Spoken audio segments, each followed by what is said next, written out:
Oi, pessoal, bem-vindos! Hoje a gente mergulha em Gênesis capítulo 19.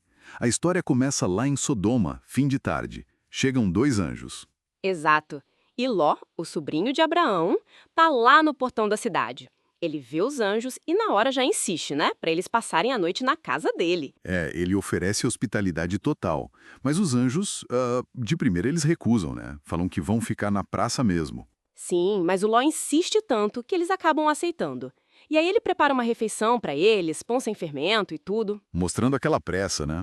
Mas, bom, antes mesmo deles conseguirem, descansar, Aí a coisa muda drasticamente. totalmente. A casa é cercada, e não é por pouca gente, são todos os homens da cidade, jovens, velhos, todo mundo junto. É chocante. E a exigência deles é terrível. Pedem pro Ló entregar os visitantes para eles, para abusarem sexualmente. É uma virada muito brusca, revela demais sobre a cidade, né? Com certeza mostra uma corrupção assim muito profunda.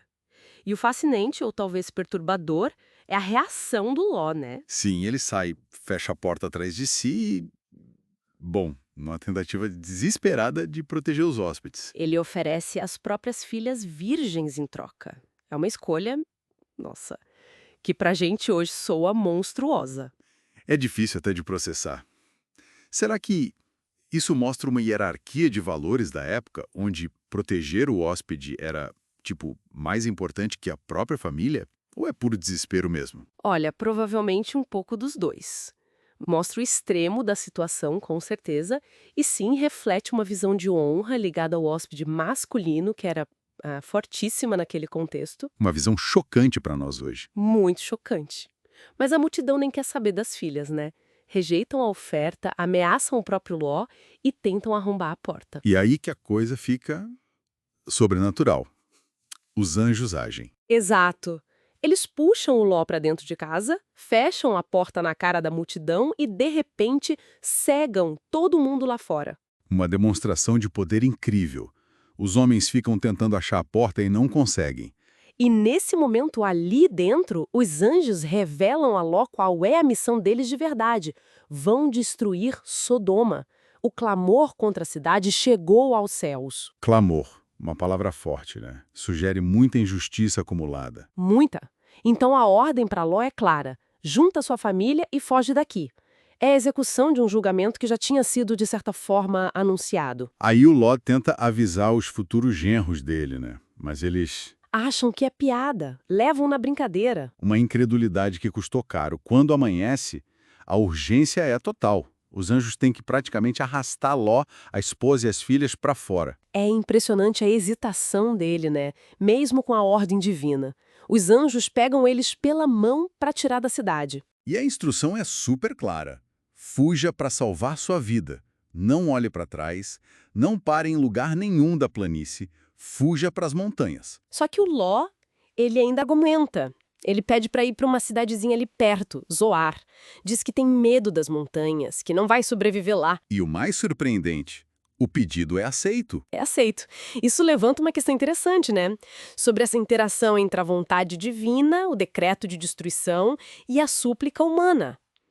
Parece que há um espaço para negociação mesmo ali. Então tá. Ló chega em Zoar bem na hora que o sol está nascendo. E aí, Aí o julgamento desce.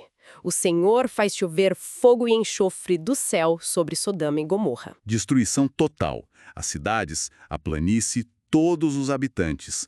Tudo vira cinza. Mas tem aquele detalhe trágico, né? A esposa de Ló, no meio da fuga, Ela olha para trás, desobedece à ordem. e vira uma estátua de sal. Uma imagem que ficou assim, marcada para sempre, né? Símbolo da desobediência, ou talvez daquela ligação forte demais com o passado que foi condenado. É muito forte mesmo. E o texto ainda menciona que Deus lembrou-se de Abraão ao salvar Ló. Sim, isso conecta a salvação de Ló à intercessão ou à relação de Deus com Abraão. É um detalhe importante. Depois disso tudo, Ló fica com medo de continuar em Zoar. Aí ele pega as duas filhas e vai morar numa caverna, isolado nas montanhas. E é nesse isolamento que a história toma outro rumo bem sombrio. Pois é. As filhas, achando que não tem mais homem nenhum no mundo para continuar a família, para garantir a descendência, Elas tomam uma decisão desesperada. Decidem embebedar o pai em 2 noites seguidas para poderem deitar com ele. para preservar a linhagem familiar. Que coisa. É um ato extremo, né?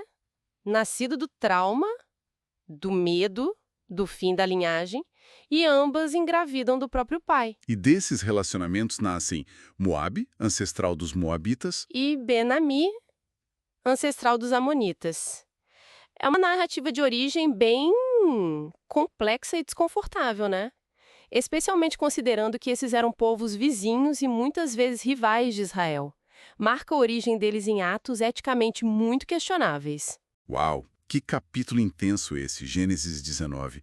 A gente viu hospitalidade testada ao extremo, julgamento divino, uma fuga desesperada, perda, misericórdia também. E essas escolhas morais super perturbadoras feitas em nome da sobrevivência, da continuidade da família. Exatamente. Dá muito o que pensar. Com certeza. Gênesis 19 força a gente a encarar a moralidade sob pressão, né? A natureza do julgamento, da misericórdia e esses atos controversos para assegurar uma descendência. Fica a pergunta, né? Qual o valor dessa preservação quando ela vem por meios tão complicados eticamente? E como essas histórias de origem talvez foram usadas ao longo do tempo, né? Para definir quem somos nós e quem são os outros. Exato. Uma reflexão que vale a pena levar daqui.